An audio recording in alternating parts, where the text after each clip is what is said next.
Hi, my name is James Burrows. I'm the Vice President of Recon Petrotechnologies. Recon is an oilfield services company focused on reservoir characterization. The purpose of this presentation is to secure $50 million in financing to assist Recon in its market growth and development. The use of proceeds will put into market our second generation of high-definition data instruments called PinPoint. It's a slim string for open hole and cased hole logging, and it will allow Recon to compete in the North American onshore 1.2 billion open hole and the North American onshore 1 billion cased hole logging markets. At present, Recon competes in less than 5% of the 1.2 billion open hole logging market space. Recon's key differentiator, or its uniqueness, is its high definition data technology. HDD provides E&Ps, exploration and production companies, a more precise determination of their original oil in place, OIP or OGIP in the case of gas. This ultimately leads to more precise reserve calculations. Additionally, the proceeds will allow Recon to further expand our development of microseismic frac monitoring, a $250 million North American market. Given the present market conditions, the cost and environmental concerns associated with fracking, the microseismic frac monitoring market has significant growth potential. This presentation is just an overview, so if you're interested, we'd love to share the full presentation or conduct a go-to meeting with you and your team. Our forecasts are largely based upon customers and prospects that are impressed with our high-definition data technology.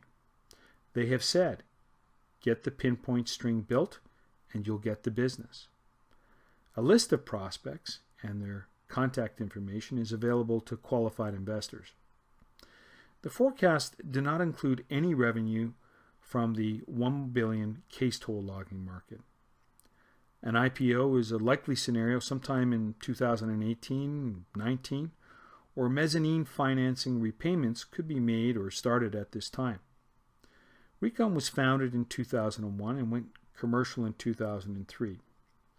We've made some mistakes, but we've learned a lot from them.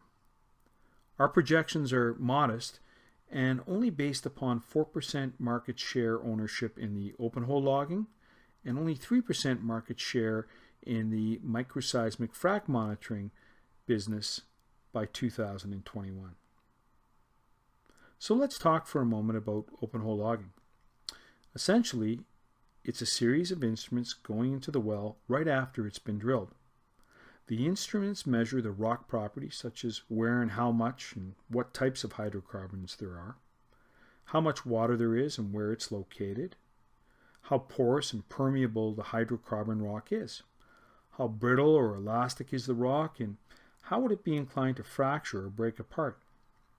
The first slide says it all. You only have one chance to open hole log, so why wouldn't you? Open hole logging is a key determinant in reservoir quality. The open hole logging market onshore North America was $1.2 billion in 2014. This according to Spears & Associates out of Tulsa, Oklahoma. Greater than 98% of this was in vertical and deviated wells. So close to 80% of vertical wells are logged, and Recon presently competes in less than 5% of the market due to tool size and geographical coverage. Getting our PinPoint tool string allows Recon to compete in 95% of the North American 1.2 billion open hole market. Recon has developed its own open hole logging instruments and telemetry system. Our sample rate is up to 4 times greater than that of Schlumberger, Halliburton, Baker Hughes, and Weatherford. So we get the very best picture of the reservoir.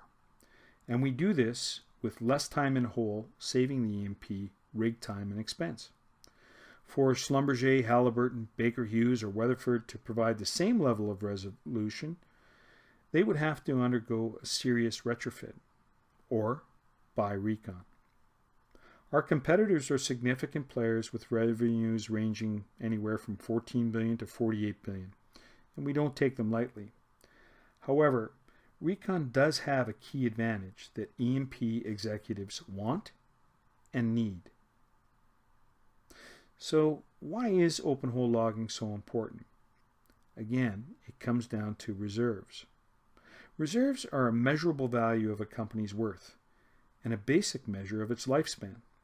In fact, every year the 100 largest U.S. E&P companies cite what they consider their risk factors in their 10K filings. The risk factors are analyzed and ranked in order of frequency cited. And year after year, inaccurate reserve estimates and inability to expand reserves are at the top of the list. Recon's more precise data provides more accurate reserve measurements and helps mitigate these risks. And whatever method used to calculate reserves, they all require a precise measurement of original oil in place. So the more precise the OIP or OGIP measurements, the more accurate the reserve estimates are, which ultimately affect the E&P's valuation. To illustrate the Recon advantage or uniqueness, here's a recent example of a log-off between Recon and Weatherford.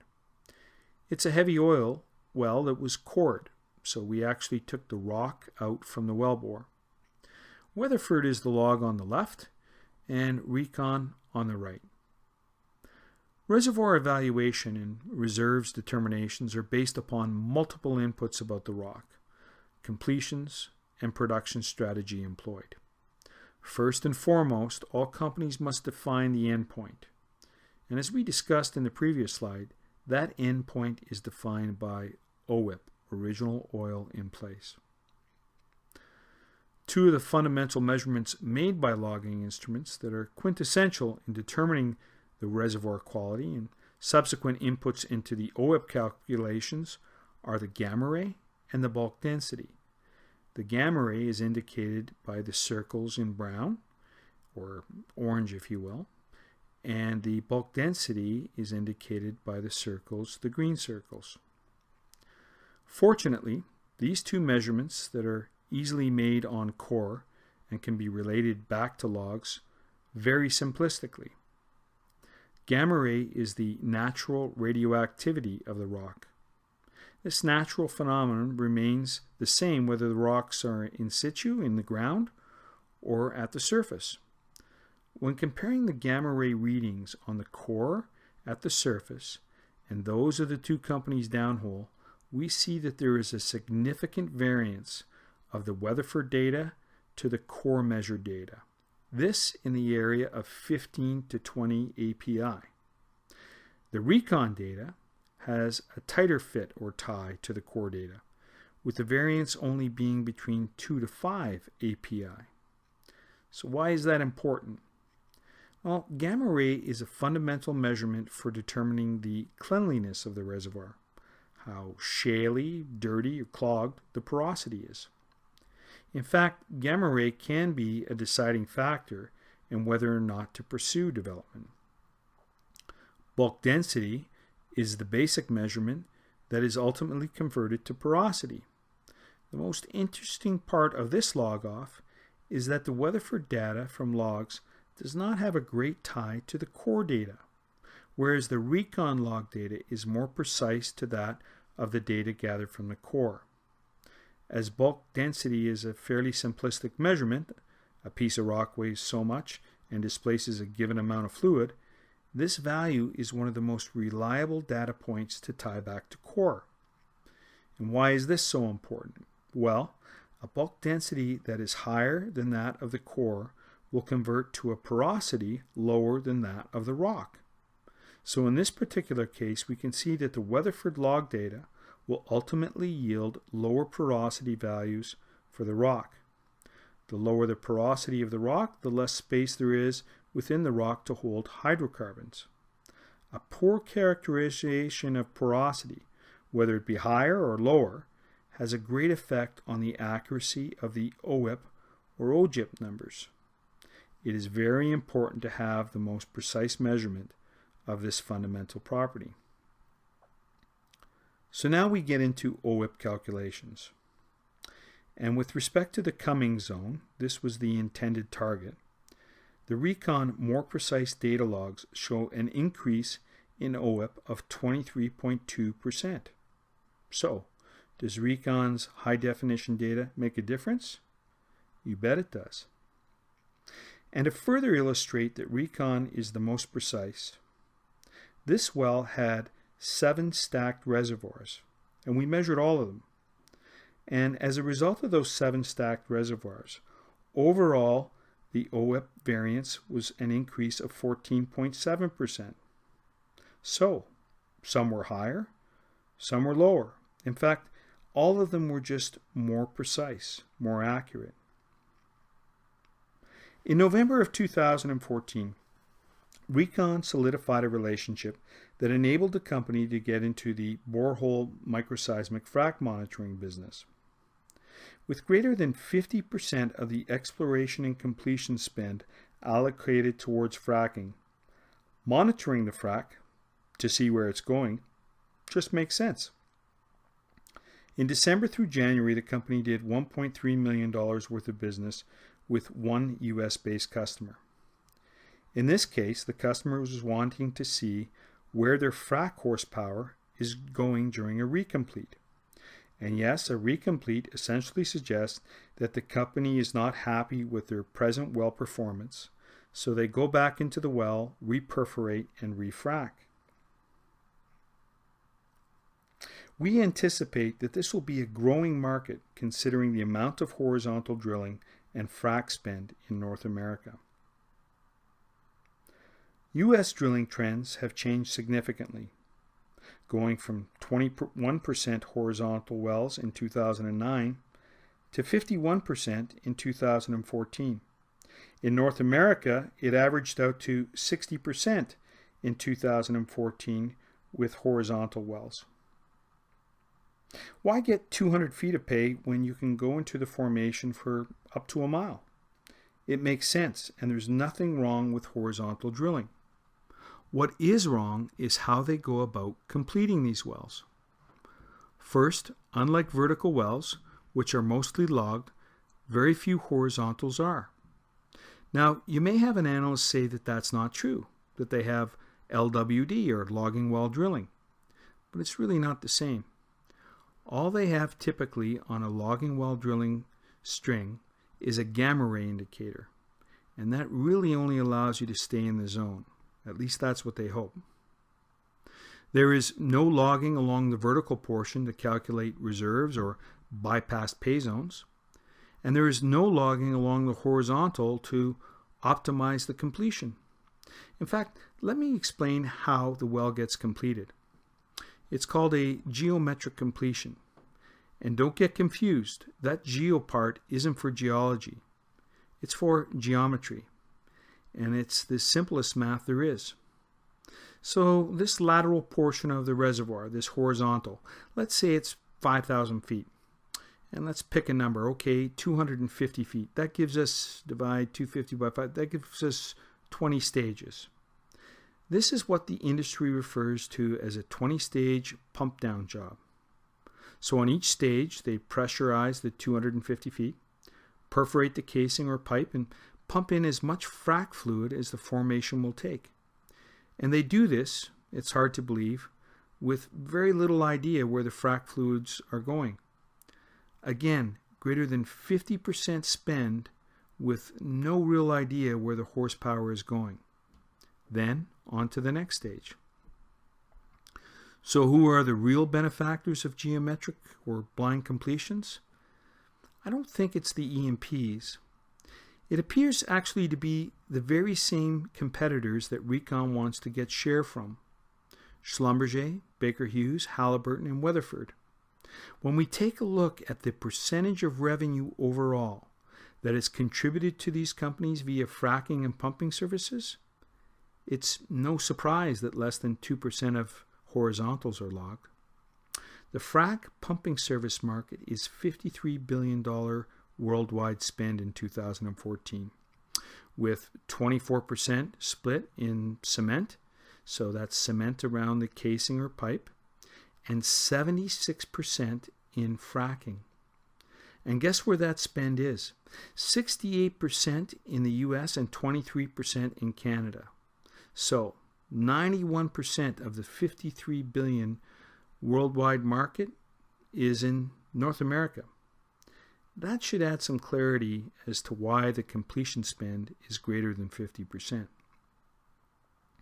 So it's no surprise that they're highly motivated to continue with geometric completions as opposed to smarter or lithometric or engineered completions. There's more money into blindly pumping water, sand, and chemicals into the ground. That aside, let's keep it to just dollars and cents, pure economics. Is there a business case for lithometric or engineered completions? You bet. Here's a couple of examples from the biggest oil field services company, Schlumberger. They're in the appendices of the business case for further detail. This is a Permian Basin Wolfcamp horizontal well. The long and short of it was that they decided to log the horizontal to determine the best completion strategy. And the comprehensive open hole log measurements aided in an enhanced completion program. So what were the results? A 39% increase in production compared to the very best 3 offset wells that had geometric completions. Further, less frac horsepower and proppant spent. It wasn't wasted blindly, as is traditionally done. Here is an SPE, or Society of Professional Engineers paper, included in the appendices and authored by Schlumberger. It's where data acquisition was used in 6 Eagleford wells to develop lithometric or engineered completion models, as opposed to blindly doing a geometrical frac. It even states in the paper, quote, "Recent trends have seen a shift from data acquisition to blind geometrical fracturing." It illustrates the contribution from existing perforation clusters in the same area as the new wells were drilled, and only 64% are contributing of the 17 wells. Here we discovered that on the 6 wells that were completed with open hole log data, the resulting perforation cluster's efficiency was improved by 28%, and wells with engineered or lithometric completions were top quartile wells compared to their offsets. So what if? What if the industry starts logging their horizontals, developing better lithometric or engineered completions, providing better ROI to its shareholders? What if the industry logs half the amount of horizontals as it does verticals? Recon, who wants to be a leader in the area, can get up to 30% of this market. That's $226 million in 2024. It's not a part of our forecast. Further yet, what if those 11,600 wells, they actually monitor the frac of, let's say, 30% of them? At $80,000 per job, that's $278 million. Just to see where all the frac horsepower is really going. The numbers are astounding, and the what-ifs are really just a matter of time. Recon's sales strategy is to challenge conventional thinking, provoke interest, and share something new with our customers and prospects. Recon provides the best data inputs for reserve calculation, and that has the interest of the executives in the E&Ps. We acquired Mark Haupt out of Oklahoma City in May of 2014 to lead our sales group. Mark has spent the last 37 years in logging sales leadership and was a key driver in the slim tool development called Compact by BPB, who was eventually acquired by Weatherford. That tool string is presently used by Weatherford. Mark has access to sales talent, and the recruitment is already in place as Recon rolls out PinPoint and expands its base of operation. In addition to updating our website to be more reflective of our focus, Recon will employ an aggressive billboard campaign. Again, there is no need for us to be quiet. This 3D billboard got national attention. The investors we seek are the ones that, in addition to having a healthy return, they want to be a part of something dynamic, game-changing. Again, Recon respects the size and resources of Schlumberger, Halliburton, Baker Hughes, and Weatherford. Our projections are based upon only 4% market share in open-hole logging and only 3% market share in the borehole microseismic frac monitoring by 2021. And again, our forecasts don't require any superhuman feats. Our high-definition data technology is significant, and our forecasts are largely built upon existing and prospective customers that have said, get the PinPoint string built and we'll give you the business. We are prepared to share this list of companies, names, and phone numbers with qualified investors. Getting the first tool string in 2017 starts the ball rolling. From there, we get into base expansion. An IPO is a likely scenario sometime in 2018-19, providing liquidity opportunities or further expansion and development. So, in 24 months from funding, PinPoint is in business. Again, we have in excess of 35 companies committed new business to Recon, and we remain confident as the Big Four has gone to the Big Three, and perhaps in short order, the Big Two, we will win 50% of the deals that there is a competitive force in. I've hoped you've learned a little about Recon, our vision, and our mission. For those interested parties, please get in touch so that we can discuss further the more detailed presentation.